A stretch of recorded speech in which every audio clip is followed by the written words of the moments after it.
Olha o que tá acontecendo. Olha lá. Mais um maluco. Companheiro, o que você tá fazendo aí?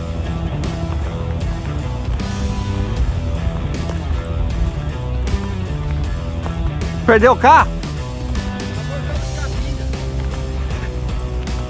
Pinga? Vocês estão indo pra onde? Pescar. Pescar?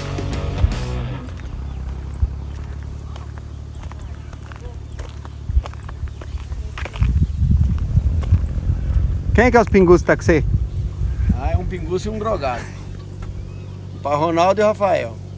Passou livre em um boteco aberto, só se viu voltar pra trás pra buscar pinga e droga. Mas volta pra frente?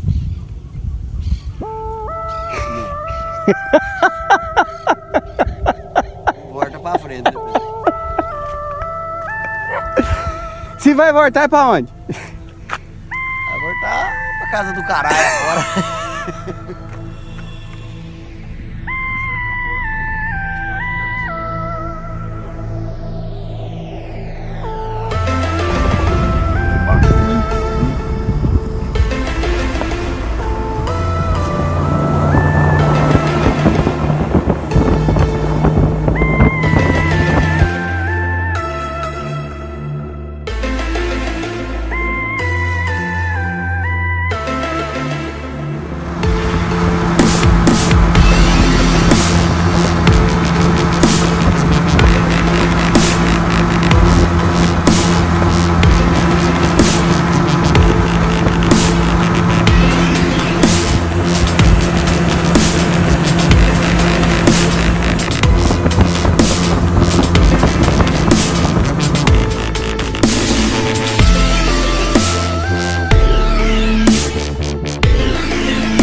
Aí galera, depois de vários e vários mergulhos, peguei só 2 peixes, porque ainda não teve jeito nem de fazer filmagem, porque a câmera começou a entrar água.